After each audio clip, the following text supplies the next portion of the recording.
sure.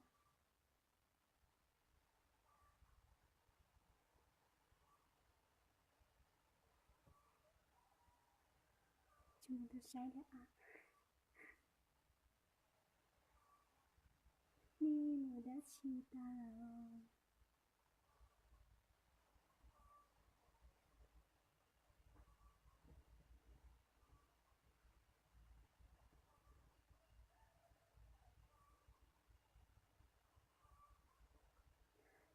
Nhớ sure nào.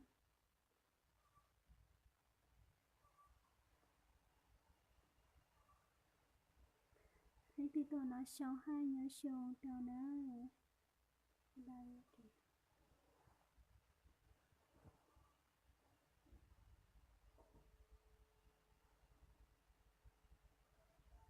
Đi tôi nói đi sure hai nhưng mà đi chỉ tôi là dối cháu.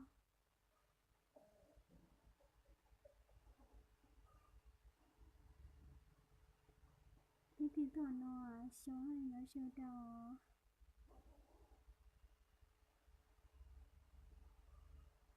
Rồi nó phải lưu sure. Hai.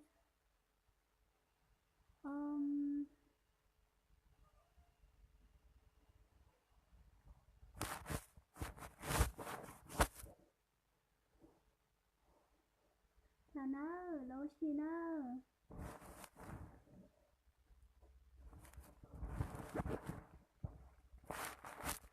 Nhớ sure sẽ đợi.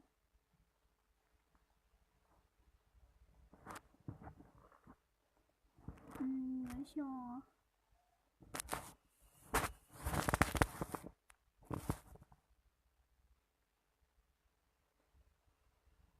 Tế mà. Tế ở chia lò. Cứ cầu tế tên nữa.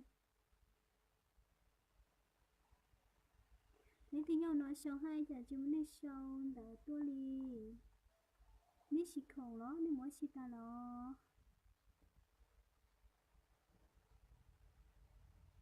Thì lô thì theo li thì hả. Mỗi chó. Nếu thì nhau nói sâu hai. Li kia. Tức chỉ sói leo ở chia lọ. Chỉ nó nói à. Xong ga u lua li cơ nà. Ôi trời. Nếu thì nhau nói sau hai tờ lỡ nha tờ lên thích tao có tờ tựa à. Thì ăn cột lại nó nào đâu nhá mà lọ. Hai nhớ xong. Nhớ như lý sư lọ. Nhớ mà. Nhớ lý sư lên thích khổ chế tuôn đâu của nhỏ nào. Tuôn đâu của nhớ lý sư chả có nhớ. Thế mà. Thế mà. Thế sao tâm.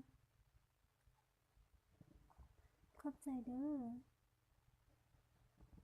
Con treo hay được có. Nó mà. Cứ đấy đầu nơi nếp một nó. Hay nói rất là lẽ nó. Nhớ sao. Sáng đó có nhỏ chế tổ ha ha. Cái nó từ. Nhỏ xiên còn đó là cha. Lò. Cứ vô. Hay đại ha.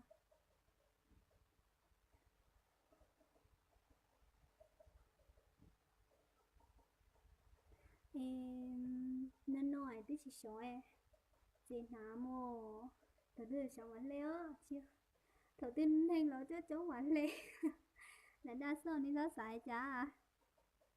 Lê đâu hầu. Thế mà lỗ. Ngàm thế. Nhẹ. Khắp chạy đế. Chỉ lưu lỗ ha ha. Một chỗ nó học khắp chạy. Lấy thì nhớ nó số 2 nhớ xuống để nó giờ thì lấy thì chỉ tao mới được điều nè. Giờ thì lấy từ giờ xíu của từ lúa là sau lấy stone đồ nó tao nó. Như chỉ mà muốn lại tao ní chẳng có nhớ. Ngàm lại. Khắp chạy đó. Ôi sao sủi. Khắp chạy. Lấy thì nhớ nó số 2 đồ mà. Xài thế nó khắp chạy đó.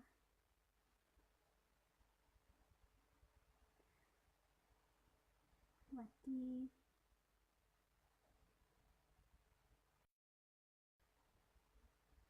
đôi men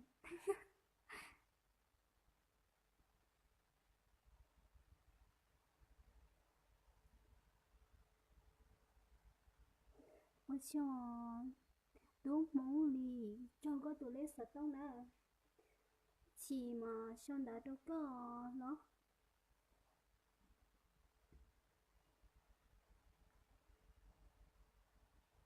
nên thì tôi nó xong hai nhớ xong của tôi nó xong nè nên thì tôi xéo của tôiรู้là sau lấy tông thì họ nó tao nè ý chỉ mà này tôi nhiều giống như à cho tụi tôi mong lì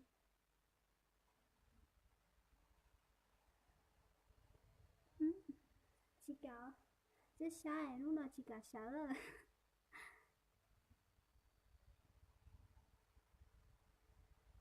nhớ xong